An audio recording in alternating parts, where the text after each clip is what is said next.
రాష్ట్రం పూర్తిగా విధ్వంసం పాలైంది. మళ్ళీ ఎన్డీఏ వస్తాని రాష్ట్రాన్ని పునర్నిర్మాణం చేస్తామని చాలా స్పష్టమైన హామీ ఇచ్చాం. వచ్చిన తర్వాత నేను ఒక్క సంవత్సరం రేపటికి 12వ తారీఖు నెక్స్ట్ మంత్కి 1 year అవుతుంది. 1 yearలో అన్ని ప్రయత్నాలు చేసినాం. మళ్ళీ అన్ని డిపార్ట్మెంట్ని ట్రాక్లో పెట్టడానికి సమయం పడతా ఉంది. ఈరోజు మనం ఒకసారి చూస్తే 1-2 కాదు, ఎవ్రీ డిపార్ట్మెంటు డీఫంక్షన్ అయింది, లేకపోతే డీరైల్ చేశారు, ఇర్రిపేరబుల్ డ్యామేజ్ చేసి వదిలిపెట్టారు. ఎక్కడ కూడా నేను ఎప్పుడు చూడలేదు. 4th time ఈవెన్ చాలాసార్లు నేను చెప్పాను, ఎప్పుడు చూడనటువంటి విధ్వంసం జరిగింది. అయితే వేరే మార్గం లేదు, దీన్ని మళ్ళీ ట్రాక్ మీద పెట్టి రీబిల్డ్ చేయడం తప్ప వేరే మార్గం లేదు. దానికోసమే ఫైనాన్షియల్గా అయితే ఏమాత్రం కూడా వెసులుబాటు లేనితనాన్ని తెచ్చారు. ఒక పక్క బకాయిలు దగ్గర 1,20,000 కోట్లు బిల్లు మాత్రం, 9,94,000 కోట్ల రూపాయలు లయబిలిటీస్ కానీ, పేమెంట్స్ డ్యూ పెట్టింది కానీ, డెట్ కానీ చేసే పరిస్థితికి వచ్చారు. అయితే ఈరోజు ప్రజలు దానికి కావాల్సిన విధంగా పనిష్ చేశారు. మాకు స్పష్టమైన మెజారిటీ, చరిత్రలో ఎప్పుడూ జరిగినటువంటి విధ్వంసం జరిగింది. అదే సమయంలో ప్రజలు కూడా ఎప్పుడూ ఈయనటువంటి విజయాన్ని కూడా విక్టరీ ఇచ్చారు. 93% స్ట్రైక్ రేట్, ఎవరు ఊహించినటువంటి విజయం ఇది. అయితే ఈరోజు మేము కూడా ఎంత తొందరలో రెక్టిఫై చేయగలిగే ప్రయత్నం చేస్తున్నాం.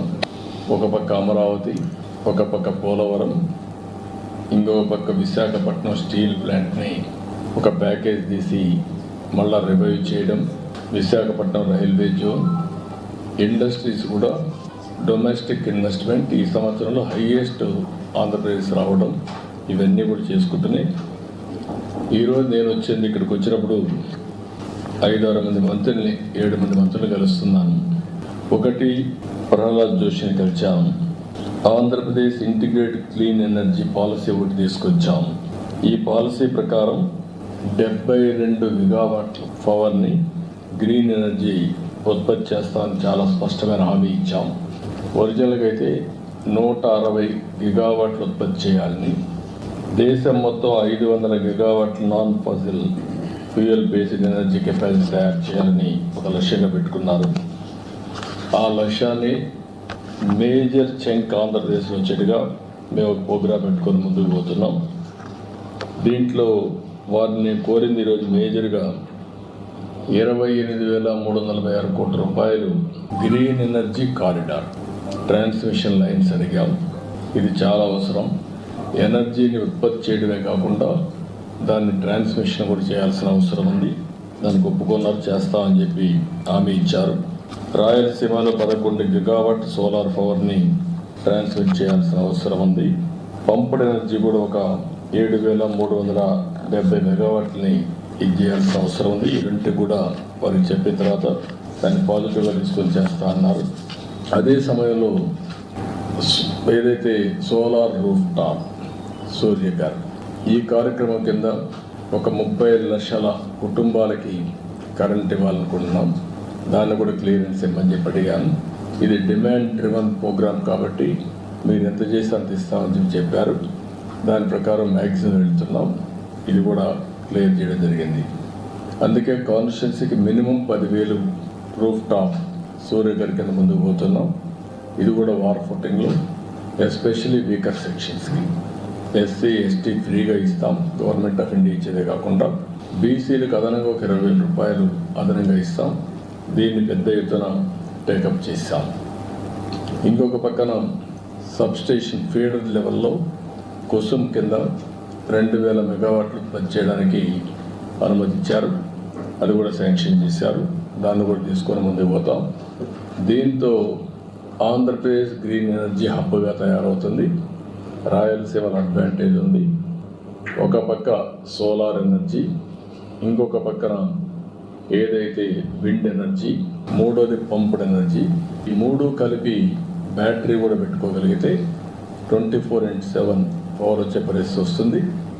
ఏదైతే ఈ వ్యవస్థని పూర్తిగా నిర్వీర్యం చేశారు, ఈరోజు కాస్ట్ తగ్గించే దిశగా వినియోగదారుడికి బెనిఫిట్ అయ్యే విధంగా అదే మరి అల్టిమేట్గా ఆంధ్రప్రదేశ్ గ్రీన్ ఎనర్జీ హబ్గా డౌన్ స్ట్రీమ్ ఇండస్ట్రీస్కి ముందుకు పోతున్నాం.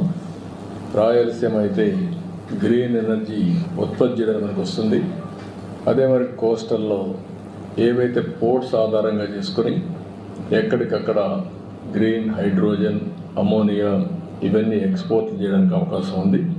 ఆ కార్యక్రమంలో ముందుకు పోతున్నాం. అదే సమయంలో రెండోది రాజ్నాథ్ సింగ్ గారిని కలిశాను. వారిని మనస్ఫూర్తిగా అభినందించారు. సింధూర్ ఆపరేషన్ గ్రాండ్ సక్సెస్ చేశారు, చాలా ఎఫెక్టివ్గా చేశారు, దానికి అభినందించాను. అదే సమయంలో డిఫెన్స్ కూడా చాలా బాగా చేశారు. దేశం అంతా కూడా మన డిఫెన్స్ పట్ల ఒక నమ్మకం కలిగింది, ఆత్మవిశ్వాసం పెరిగింది, గౌరవం పెంచుకునే పరిస్థితికి వచ్చారు. దానికి అప్రిషియేట్ చేస్తున్నాయి. రాష్ట్రానికి సంబంధించిన కొన్ని డిమాండ్స్ ఉంటే అవన్నీ పెట్టాను. దగ్గర ఒక 4 ఇంపార్టెంట్ ప్లేసెస్, ఇవన్నీ డిఫెన్స్ మ్యానుఫ్యాక్చర్ హబ్స్ కింద. ఒకటి జగ్గయ్యపేట డోనకొండ క్లస్టర్, ఒక 6,000 ఎకరాలు ఇక్కడ ఉంది. ఇక్కడ మేజర్ వాళ్ళు అడిగింది missile and ammunition production centre కింద దీన్ని క్రియేట్ చేయమని చెప్పి రిక్వెస్ట్ చేశాను. దానికి కూడా వారు సానుకూలంగా ఉన్నారు. రెండోది లేపాక్షి మడకసిర, ఇక్కడ ఒక 10,000 ఎకరాలు ఉంది. Military and civil air crafts కానీ ఎలక్ట్రానిక్స్ మ్యానుఫ్యాక్చరింగ్, అదే మరి ఇంకొక పక్కన ఒక ఏరోస్పేస్ ఎకో సిస్టమ్ క్రియేట్ చేయాలని చెప్పి కోరాను. దానికి కూడా సుఖంగా ఉన్నారు. అదే మరి విశాఖపట్నం అనకాపల్లి క్లస్టర్, ఈ ఏరియాలో మనం చూస్తే naval equipment production, weapon testing, అదే మరి లీవరేజింగ్ స్ట్రాంగ్ మ్యారిటైమ్ ప్రజెన్స్ ఉంది కాబట్టి ఈస్టర్న్ నేవల్ కమాండ్ కూడా ఉంది. ఇవన్నీ ఆధారంగా తీసుకొని అక్కడ బేస్ చేసుకొని ఇవన్నీ ప్రొడక్షన్ కోసం ముందుకు రమ్మని కోరాం. అదే మరి కర్నూలు ఓరవకల్ 4,000 ఎకరాలు ఇవ్వడానికి సిద్ధంగా ఉన్నాం. ఇక్కడ military drones, robotics, advance defence కాంపోనెంట్స్ని మ్యానుఫ్యాక్చర్ చేయాలని చెప్పి కోరాను. ఇక్కడుండే డిఫెన్స్ పిఎస్యూస్ని యాక్టివేట్ చేసి ఆంధ్రప్రదేశ్లో కూడా కొన్ని క్లస్టర్స్ తయారు చేయని చెప్పి కోరడం జరిగింది. ఇది కాకుండా ఇంకొక పక్కన తిరుపతి ఐఐటిలో DRDO industry academia centre of ఎక్సలెన్స్ని పెట్టమని చెప్పి కోరాను. దానికి కూడా ముందుకు వస్తున్నారు. Common storage policy for ammunition, అదే మరిగా లైసెన్స్ అథారిటీస్ కావాల్సినటువంటి స్టోరేజ్కి కానీ టెస్టింగ్ కానీ ఇవన్నీ కామన్ ఇన్ఫ్రాస్ట్రక్చర్ క్రియేట్ చేయమన్నాం. అది కూడా చేస్తూ ఉన్నారు. ఇంకొక పక్కన పెద్ద ఎత్తున ఏరోస్పేస్ మ్యానుఫ్యాక్చరింగ్ అండ్ ఎంఆర్ఓ కూడా క్రియేట్ చేయమని చెప్పి రిక్వెస్ట్ చేశాం. ఇక్కడ మెయిన్గా ఆంధ్రప్రదేశ్లో రాయలసీమ ప్రాంతంలో Lepakshi to Orvakal hi tech industries వచ్చేందుకు అవకాశం ఉంది. ఒక పక్క aerospace, civil and also military aircrafts, అదే సమయంలో అదర్ ఎకో సిస్టమ్ డ్రోన్స్ కానీ ఇవన్నీ తయారు చేయడానికి అవకాశం ఉంటుంది. ఇంకొక పక్కన ఈరోజు యాపిల్ మీటింగ్ కూడా పెట్టుకున్నాం. అందరూ కూడా వచ్చారు, మ్యానుఫ్యాక్చరర్స్ అందరూ వచ్చారు. They are very positive. Especially Bengaluru to Hyderabad కారిడార్లో లేపాక్షి టు ఓర్వకల్ ఈ మధ్యలో ఎలక్ట్రానిక్స్ సిటీనే కట్టడానికి వారు సిద్ధంగా ఉన్నారు. వాళ్ళందరితో మాట్లాడాం. వాళ్ళు తొందరలో నాకు 3 నెలల్లో పని ప్రారంభిస్తామని హామీ ఇచ్చారు. ల్యాండ్ అవన్నీ ఫైనలైజ్ చేసి వీఆర్ మూవింగ్ ఫార్వర్డ్. అంటే ఆ రాయలసీమ ఏరియాలో మీరు ఒకసారి చూస్తే లేపాక్షి నుంచి ఓర్వకల్ వరకు ఒకటి ఏరోస్పేస్, డిఫెన్స్, సివిల్ రెండే కూడా ఎయిర్ క్రాఫ్ట్స్ ఇవన్నీ తయారు చేయడానికి, ఎంఆర్ఓ తయారు చేయడానికి ఒక పక్క బెంగళూరు ఎయిర్పోర్ట్ ఉంది, పక్కనే పుట్టపర్తి ఎయిర్పోర్ట్ ఉంది, ఓర్వకల్ ఎయిర్పోర్ట్ ఉంది, అటు సైడ్ పోతే హైదరాబాద్ ఎయిర్పోర్ట్ ఉంది, మధ్యలో కూడా ఇంకొక ఎయిర్పోర్ట్ వచ్చే అవకాశం ఉంటుంది. డిఫెన్స్ కానీ ఈ 2 చాలా వస్తాయి. మూడోది అక్కడికి వచ్చే కొందికి ఎక్కువగా ఎలక్ట్రానిక్స్ కోసం మ్యానుఫ్యాక్చరింగ్ హబ్గా తయారు చేస్తాం. డ్రోన్స్ అన్నీ కూడా మిలిటరీకే కాకుండా కమర్షియల్గా మనం వాడుకోవడానికి ఏమేమి కావాలనో యూస్ కేస్ అని తయారు చేసి ఇప్పటికే డ్రోన్ సిటీ పెట్టాం. First of it's kind in India. Use cases అన్ని తయారు చేస్తున్నారు. మ్యానుఫ్యాక్చరింగ్, పైలట్స్ ట్రైనింగ్, ఒక ఎకో సిస్టమ్ క్రియేట్ చేసి కంట్రీకి మొత్తం ఒక హబ్గా తయారు చేస్తున్నాం. కాబట్టి ఇది ఒక పక్కన వస్తుంది.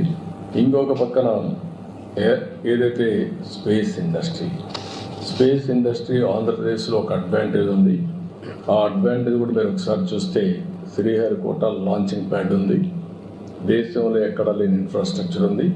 దాన్ని అవకాశంగా తీసుకొని ఆ ఏరియాలో ఒక 2000 ఎకరాల్లో ఒక క్లస్టర్ ఒకటి ఏర్పాటు చేసి, ఒక సిటీ ఏర్పాటు చేసి, ప్రైవేట్ సెటిలైట్స్ లాంచింగ్ అంతా అక్కడ మ్యానుఫ్యాక్చరింగ్, లాంచింగ్ రెంట్ కూడా పోతున్నాం బై యూజింగ్ శ్రీహరికోట. దాన్ని కూడా నేను రిక్వెస్ట్ చేశాను, అది కూడా వర్కౌట్ చేస్తున్నాను. అంటే ఇవన్నీ వస్తే రాయలసీమలో హైటెక్ ఇండస్ట్రీ పెద్ద ఎత్తున వస్తుంది, ఒక హబ్గా తయారవుతుంది, దేశానికి ఒక తలమానికంగా తయారయ్యే అవకాశం వస్తుంది. ఎలక్ట్రానిక్ సిటీ వాళ్ళు కూడా ఎలక్ట్రానిక్ సిటీ వాళ్ళు కూడా మేజర్ కన్సార్టియంలో ఉంటారు. ఆల్ మ్యానుఫ్యాక్చరర్స్ ఎంఓఈ చేసుకుంటా ఒక 3 నెలల్లో వర్క్ స్టార్ట్ చేయాలని చెప్పాం. పాలసీస్ అన్ని వర్కౌట్ చేస్తున్నారు. ఆల్ ఇన్ఫ్రాస్ట్రక్చర్ ప్రొవైడ్ చేసే బాధ్యత మాది. Employment plus development. ఎందుకంటే ఒక పక్కన ఆ ఏరియాలో మీకు పెద్ద advantage Bengaluru airport, air cargo, sea cargo, Krishnapatnam port, road కూడా one of the best road. Cities చూస్తే బెంగళూరుకు నేచురల్ డెస్టినేషన్ టువర్డ్స్ లేపాక్షి. కాబట్టి ఇన్ని అడ్వాంటేజెస్ ఉన్నాయి కాబట్టి they are also showing interest. ఇది పెద్ద హబ్గా తయారు చేస్తాం. That is where we're working. ఇది కాకుండా ఇంకొక పక్కన నేను ఇప్పుడే డిఫెన్స్ మినిస్టర్తో మాట్లాడినప్పుడు భారత్ ఎలక్ట్రానిక్స్ లిమిటెడ్ పాలసముద్రం అనంతపురం జిల్లాలో ఉంది. దీన్ని కూడా లాజికల్గా తీసుకుపోవాలి. మొన్నే అన్ని ఇన్సెంటివ్స్ ఇచ్చాం, లాజికల్గా తీసుకుపోవాలని చెప్పి అడిగాను. దాన్ని కూడా వర్కౌట్ చేస్తామన్నారు. ఇంకొక పక్కన యుఏటిఎన్ఎల్, అదే మరిగా మిథాని అండ్ నాల్కో, వీళ్ళందరూ కూడా 60,000 TPA high end aluminium alloys production plant నెల్లూరులో ఉంది. దానికి కూడా అన్ని క్లియరెన్స్ ఇచ్చాం. దాన్ని తొందరలో అమలు చేయమని చెప్పి రిక్వెస్ట్ చేశాను. ఇంకొక పక్కన ఇవి కాకుండా ఏదైతే మనకు నాగాయలంక ఇప్పుడు మిసైల్ టెస్ట్ రేంజ్ మొన్నే ఇచ్చారు. అంత మునిపే మిసైల్ టెస్ట్ రేంజ్ ఫెసిలిటీస్ సూర్యలంకలో వచ్చాయి. ఈ రెండు వచ్చిన తర్వాత డోనకొండ ఎయిర్ స్పేస్ తయారు చేయడానికి ఎయిర్ ఫోర్స్ని IAF అని తీసుకోమని అక్కడ డెవలప్ చేయమని కోరాం. ఒక స్ట్రాటజిక్ లొకేషన్గా తయారవుతుంది. దీన్ని కూడా ఆయన కోరడం జరిగింది. దానికి కూడా ముందుకు వచ్చే పరిస్థితికి వస్తే తొందరగా చేస్తూ ఉంటున్నారు.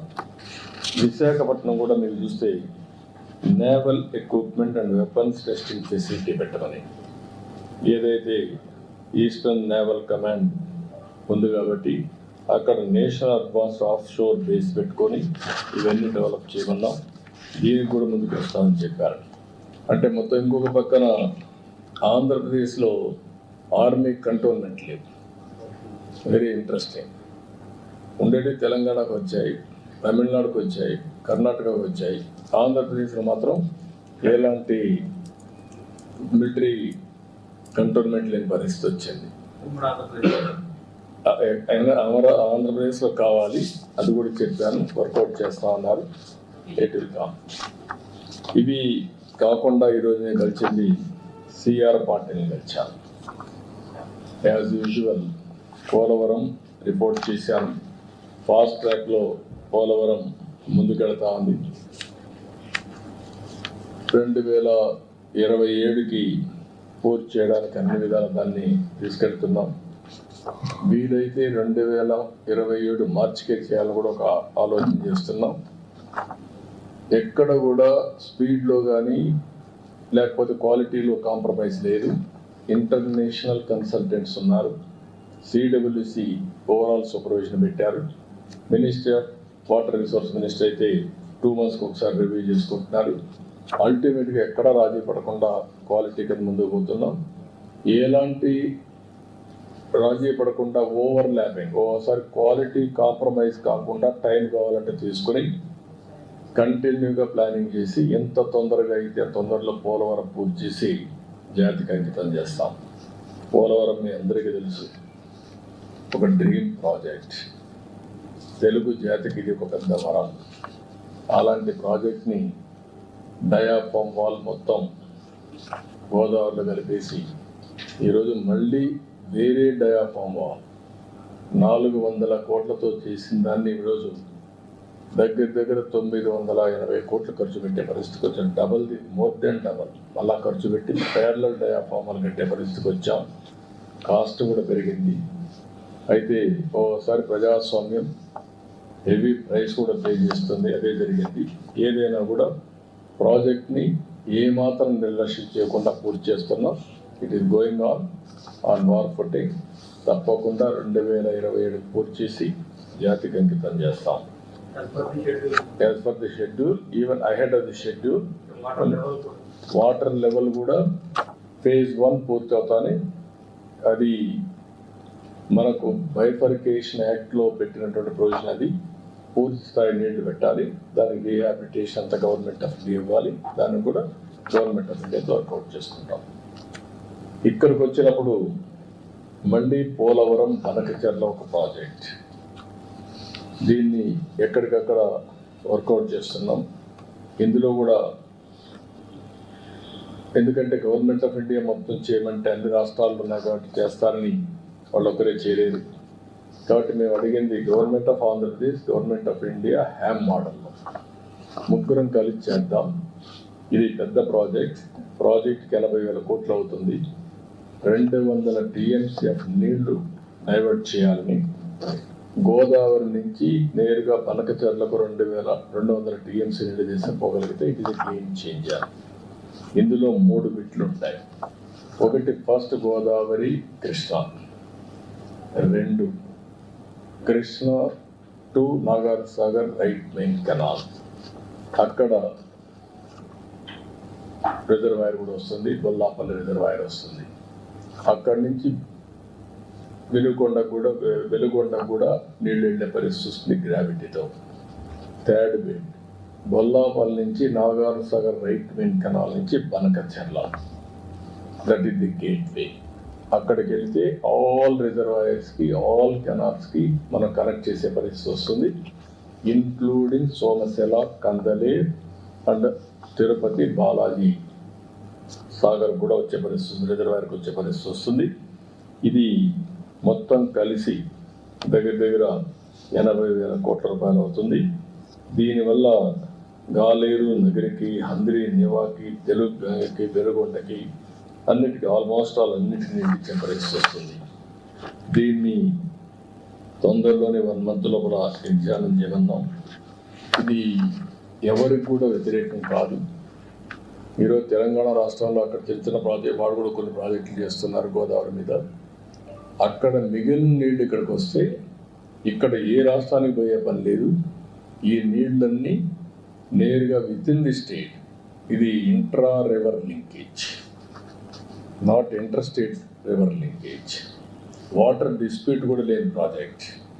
వేరే రాష్ట్రానికి అభ్యంతరం ఉండడానికి అవకాశం లేదు. ఎందుకంటే ఈ నీళ్ళన్నీ కిందికి వచ్చిన తర్వాత కిందన వచ్చిన నీళ్ళని, సముద్రంలో పోయే నీళ్ళని, మిగులు జలాల్ని ఆధారంగా చేసుకుని ఈ ప్రాజెక్ట్ కట్టుకుంటాం. దీనికి గవర్నమెంట్ ఆఫ్ ఇండియా పర్మిషన్ ఇస్తే ఇమీడియట్ వర్క్ స్టార్ట్ అవుతుంది. దీన్ని కూడా వర్కౌట్ చేస్తున్నాం. గోదావరి జలాల్లో మిగులు జలాలు కాకుండా ఇప్పటికే గోదావరి జలాలపైన పైనంతా కట్టారు. సౌత్ ఇండియాలో గోదావరి ఒకటే ఎక్కువ నీళ్ళు వచ్చే river. 100 years average 2000 TMC water సముద్రంలోకి పోయింది యావరేజ్. ఈరోజు తీసుకున్న నీళ్లు 200 TMC నీళ్లు, మిగులు జలాలు సముద్రంలోకి పోయే నీళ్ళని ఇక్కడ డైవర్ట్ చేసుకుంటున్నాం కరువు ప్రాంతానికి. కాబట్టి ఎవరికి అభ్యంతరం పర్లేదు. అందరితో మాట్లాడతాం, అందరిని కన్విన్స్ చేస్తాం. అందరం కలిసి గోదావరి నీళ్ళు వాడుకుంటాం. అందరితో మాట్లాడుతున్నారు, మాట్లాడి దాన్ని సార్ట్అవుట్ చేసి ముందుకు వెళ్తాం. అందరితో కూడా మాట్లాడుకోవాల్సిన అవసరం అని మాట్లాడుతూ ఉన్నారు. ఇంకా చిన్న చిన్న ప్రాజెక్ట్స్ ఉంటే అవన్నీ కూడా వారికి ఇచ్చాను. ఇరిగేషన్లోనే మోడర్నైజేషన్ కింద ఏదైతే మొత్తం ఇరిగేషన్ మోడర్నైజేషన్ కింద CATWH అని ఒక ప్రాజెక్ట్ ఇది. దీనికి ఒక 100 కోట్ల రూపాయలు ఇస్తే పైప్ లైన్లో నీళ్ళు తీసుకెళ్ళడం, కాలువలు కాకుండా ఒక పైలట్ చేస్తున్నారు. అది కూడా ఇమ్మన్నాం, అది కూడా ఇస్తామని చెప్పి ఒప్పుకున్నారు. రెండోది ఏపీ మన నేషనల్ హైడ్రాలజీ ప్రాజెక్ట్ కూడా ఒక 2-3 నెలల్లో శాంక్షన్ చేస్తూ ఉన్నారు. మొత్తం మ్యాపింగ్ చేయడం, ground water, surface water, soil moisture అన్ని ఇది చేసి వాటర్ మేనేజ్మెంట్ కోసం అది కూడా వర్కౌట్ చేస్తున్నాం. అవన్నీ రిపేర్ చేయాలి. అది నేను ఈరోజు డిస్కస్ చేయలేదు, అది ఆటోమేటిక్గా చేపిస్తాం. స్పేస్ టెక్నాలజీ ఒకటి మాట్లాడాను. 2 విజ్ఞాన్ ధార కింద తిరుపతి IIT ఉంది, ఐజర్ ఉంది, సతీ సైఫ్ అంటే sophisticated analytical and technical help institute ఒకటి, సోఫిస్టికేటెడ్ అనలిటికల్ ఇన్స్ట్రుమెంటల్ ఫెసిలిటీ 2 కూడా పెట్టమని చెప్పి కోరాను. ఈ అగ్రీడ్, ఆయన వర్కౌట్ చేస్తా అన్నారు, ఇది కూడా వస్తుంది. National super computer machine Tirupati IITలో కానీ ఐజర్లో పెట్టమని చెప్పి ఒకటి రిక్వెస్ట్ చేశాం. Biotechnology bioridge scheme medtech zone ఉంది, అందులో దీన్ని పెట్టమని చెప్పి కోరాం. అది కూడా అటు state government of India, medtech 3 కలిసి ట్రైపేటరేట్ అగ్రిమెంట్ తీసుకొని చేస్తూ ఉన్నారు. CSIR ల్యాబ్ ఆంధ్రప్రదేశ్ లేవు, 37 ఉన్నాయి. 37లో చూస్తే ఈ ల్యాబులు లేని ఏకైక రాష్ట్రం ఆంధ్రప్రదేశ్. ఎంతో పని హైదరాబాద్లో అన్నీ వచ్చాయి, 300 దాకా వచ్చాయి. ఇక్కడ మాత్రం ఏదీ రాలేదు. ఆ విషయం చెప్పాను, ప్రతి ఇమీడియట్గా సెట్ చేస్తా అన్నారు, ఇది కూడా శాంక్షన్ చేస్తూ ఉన్నారు. ఇది కాకుండా స్పేస్ సిటీది నేను ముందే చెప్పాను. స్పేస్ సిటీ వస్తే ఈ సెటిలైట్స్ అని ప్రమోట్ చేయడం, కమర్షియల్ సెటిలైట్స్ రావడం, కాస్ట్ ఆఫ్ సెటిలైట్ వల్ల మొత్తం డేటా కలెక్షన్ చాలా ఈజీ అవుతుంది. దీన్ని కూడా వర్కౌట్ చేస్తున్నారు. ఫైనల్గా హోమ్ మినిస్టర్ గారు రివ్యూ పెట్టారు ఈరోజు లా అండ్ ఆర్డర్ పైన. ఆయనతో కూడా రివ్యూ చేసుకున్నాం. రివ్యూ చేసిన తర్వాత హోమ్ మినిస్టర్ గారు నేను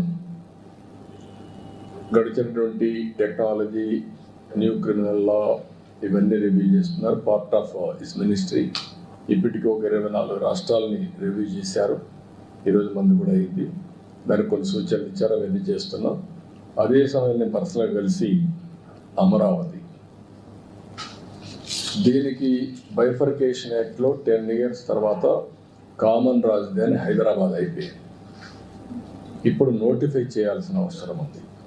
ఇంత మునిపే అమరావతిని క్యాపిటల్గా చెప్పారు, రికగ్నైజ్ చేశారు. ఇప్పుడు యాక్ట్లో పెట్టారు కాబట్టి 10 years అయింది కాబట్టి దీన్ని యాక్ట్లో పెట్టి బైఫర్కేషన్ యాక్ట్లో నోటిఫై చేయాల్సిన అవసరం ఉంది. అది కూడా చెప్పాను, చేస్తా ఉన్నారు. అమెండ్మెంట్స్ తీసుకొస్తామని చెప్పి హామీ ఇచ్చారు. అదే మరి రాయలసీమలో ఉండే వాలంటీర్ ఆర్గనైజేషన్ RDT ఆ విషయం కూడా మన హోమ్ మినిస్టర్ గారి దృష్టి తీసుకొచ్చాను. ఎందుకంటే one of the best servicing organisation అది. ఎప్పటి నుంచో అక్కడ హెల్త్, ఎడ్యుకేషను, రాయలసీమ డెవలప్మెంట్ కోసం ఎనలేని కృషి చేశారు. నేను లెటర్ ఇచ్చి దీన్ని తప్పకుండా కన్సిడర్ చేయాలని చెప్పి రిక్వెస్ట్ చేశాను. అది కూడా ఎగ్జామిన్ చేస్తానని చెప్పి హామీ ఇచ్చారు.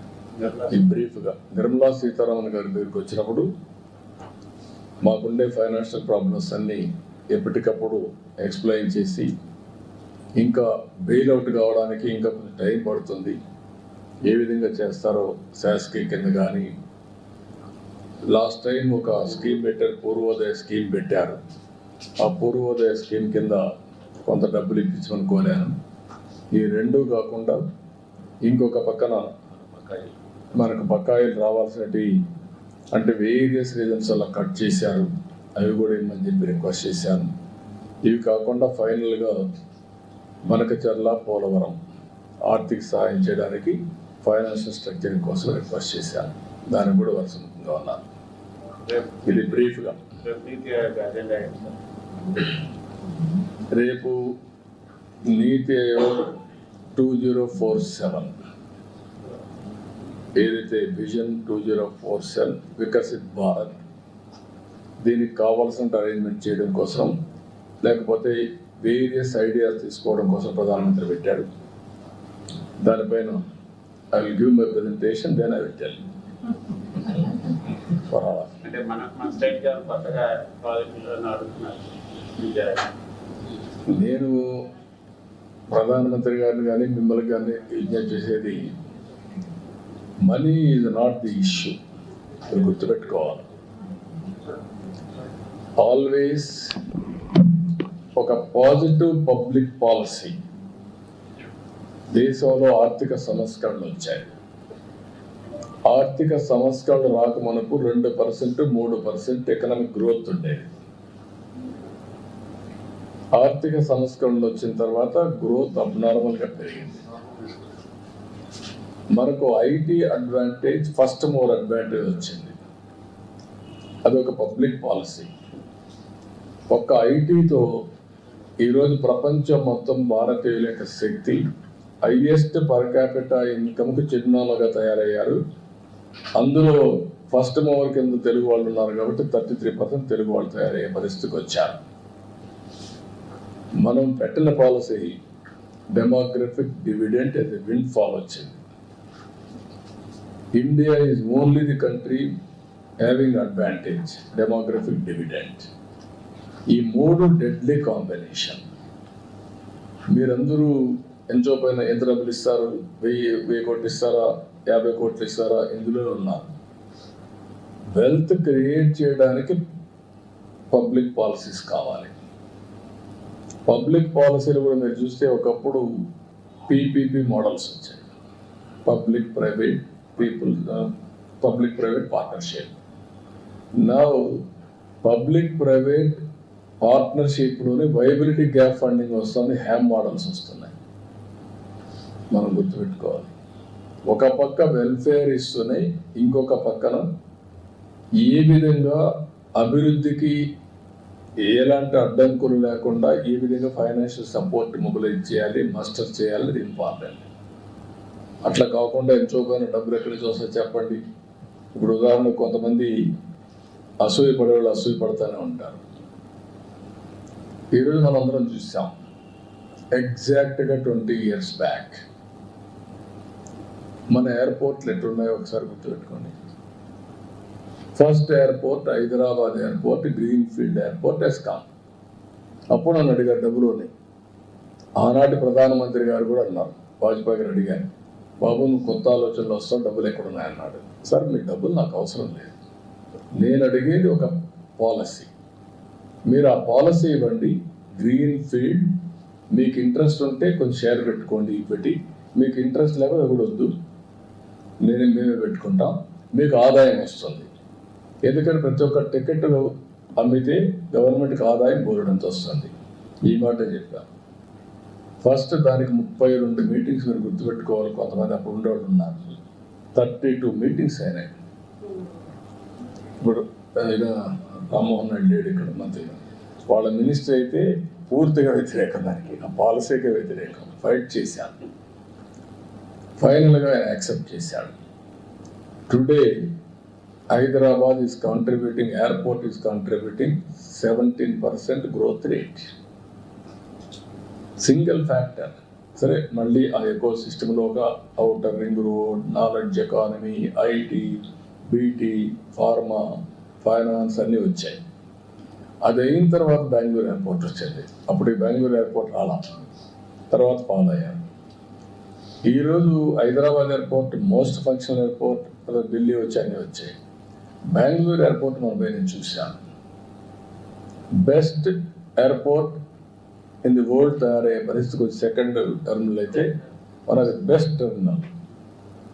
మనం డబ్బులు అంటున్నాం, గవర్నమెంట్ ఏం డబ్బులు ఖర్చు పెట్టలేదు దాంట్లో, గవర్నమెంట్ బెనిఫిట్ వస్తాం. It is promoting economy of Karnataka. VIP lounge అవన్నీ చూస్తే గార్డెన్లో ఎయిర్పోర్ట్ తీసుకొచ్చారు. నా airport has become a experience centre, not travelling or ఇది కాకుండా. ఇలాంటివి డబ్బులు కాకుండా country is affordable, wealth creation is important. Wealth క్రియేషన్కి public policies are important. Once public policies ప్రాపర్గా వచ్చి ఆ ఎకో సిస్టమ్ క్రియేట్ చేస్తే వెల్త్ జనరేషన్ వస్తుంది, వెల్త్ క్రియేషన్ వస్తుంది. అది నాకు రెవెన్యూ జనరేషన్ వస్తుంది. నేను వెల్ఫేర్ కూడా చేశాను, అది అమరావతి తీసుకొచ్చాను.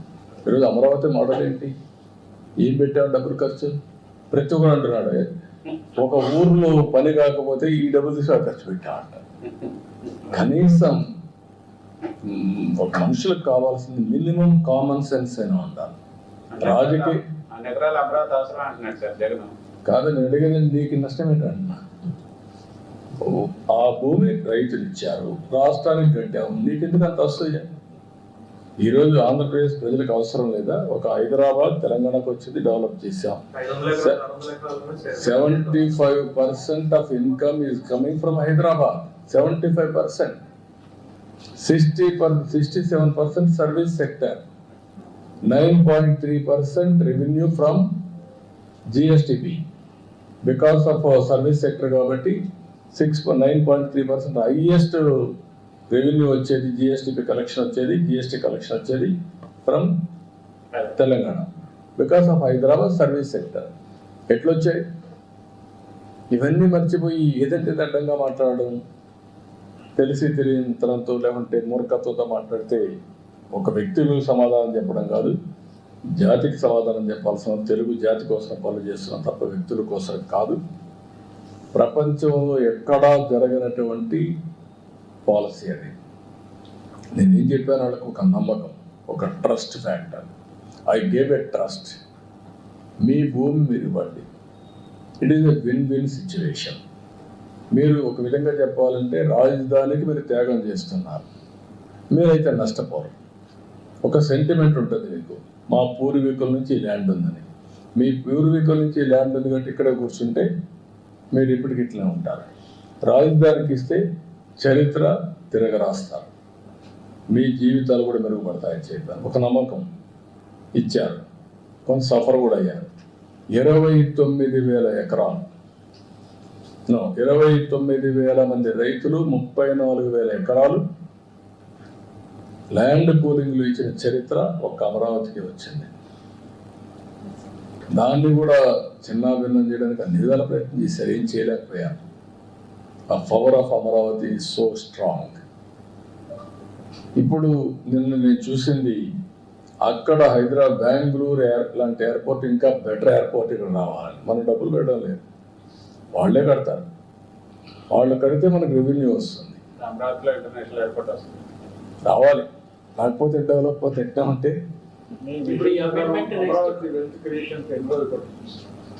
It is a continuous process. ఒక రోజని కాదు, ఒక నెలని కాదు, ఒక సంవత్సరం కాదు, 3 సంవత్సరాల్లో ఒక ట్రాక్ వస్తుంది, తర్వాత సెట్ అవుతుంది. It a continuous process. Hyderabad కంటిన్యూగా డెవలప్ అవుతుంది, ఈవెన్ బెంగళూరు కంటిన్యూగా డెవలప్ అవుతుంది, అదే మరి ఇది కూడా వచ్చేస్తుంది. నాట్ ఓన్లీ హైదరాబాద్, ఇది Amaravati, even Visakhapatnam. We are preparing a action plan for Visakhapatnam, one of the best city. ఒక విధంగా చెప్పాలంటే ఫైనాన్షియల్ హబ్గా తయారవుతుంది.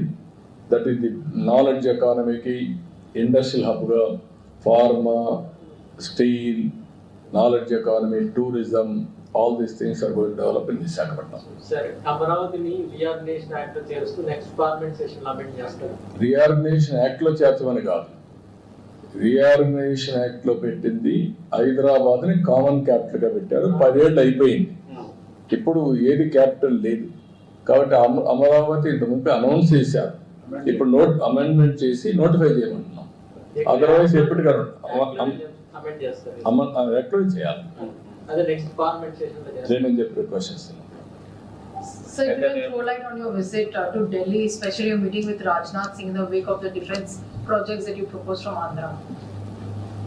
No, I asked so many projects, 5 clusters I asked him.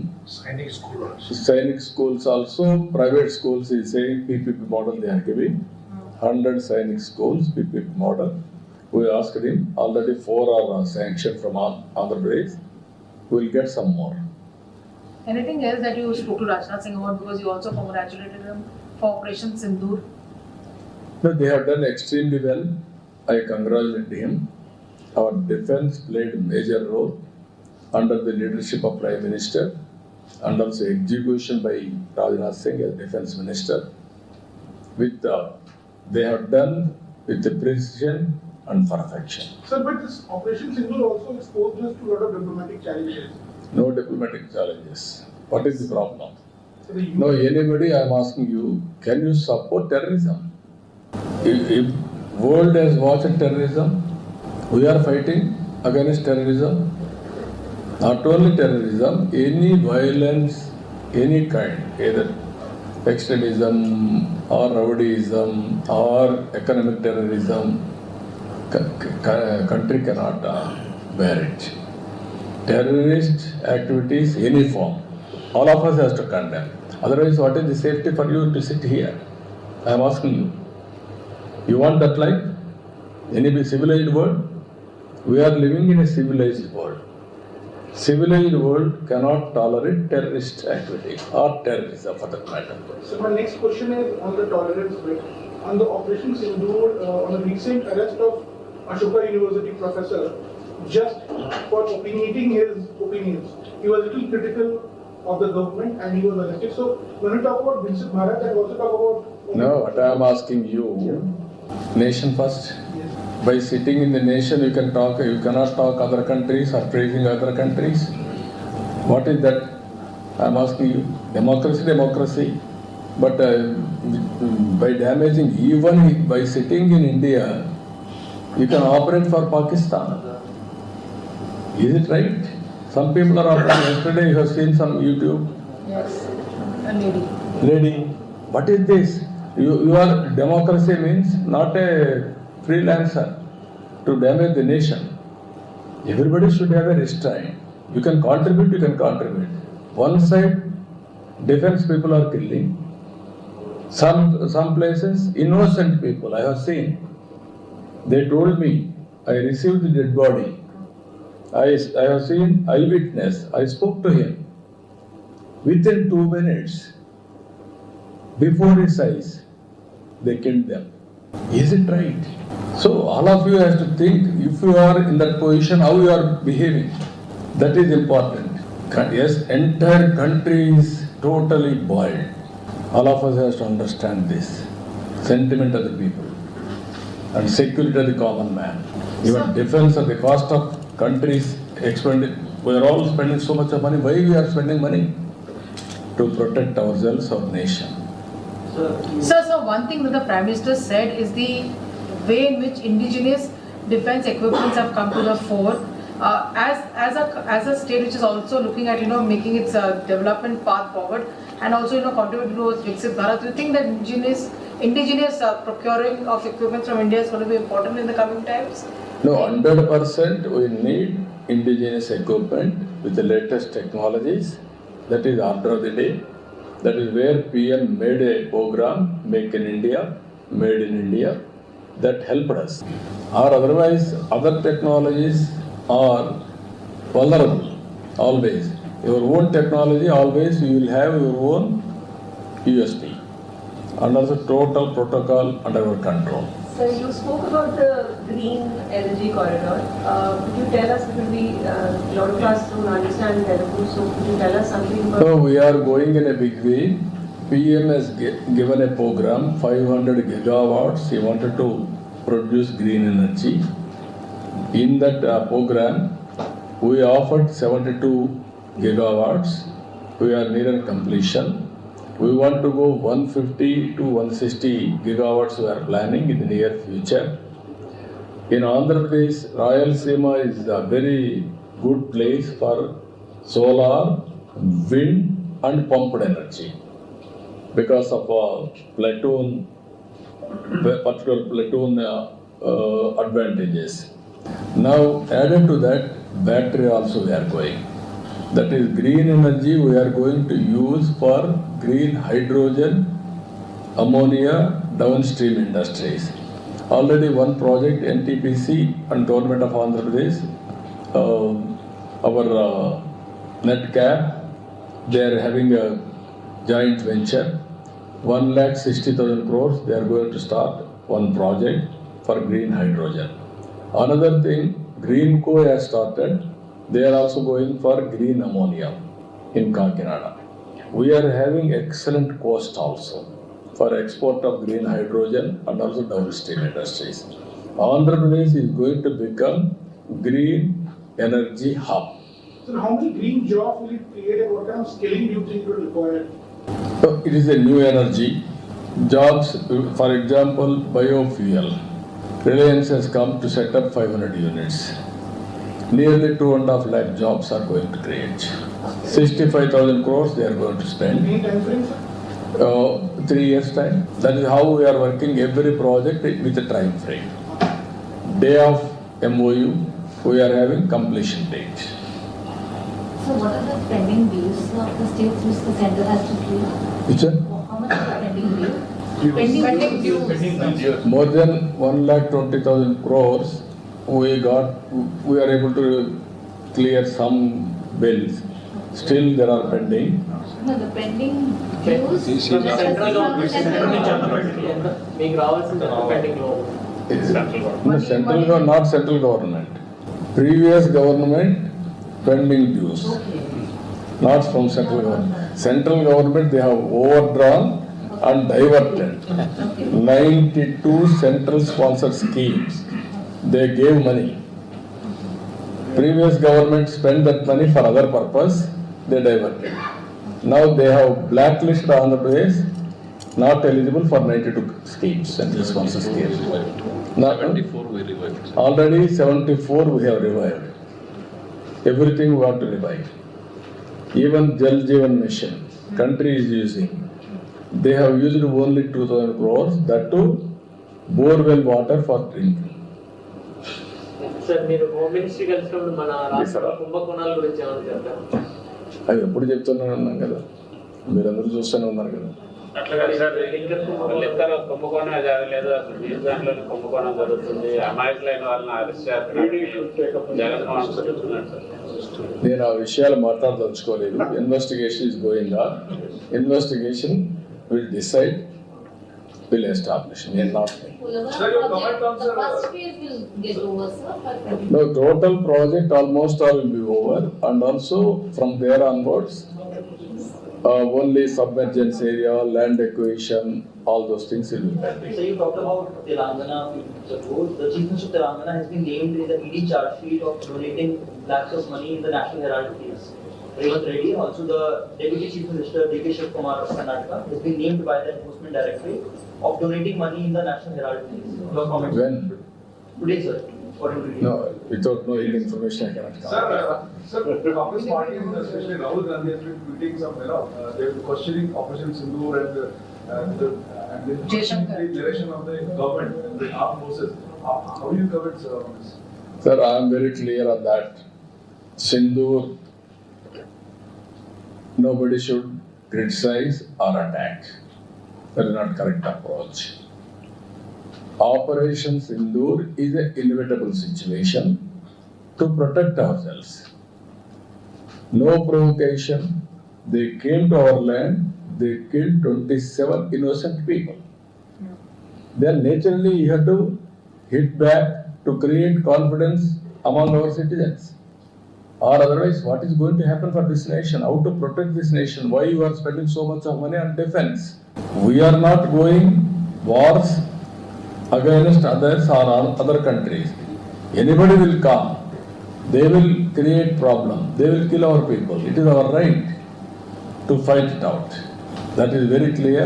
All, irrespective of political parties, irrespective of individuals, society, intellectuals, everybody has to support.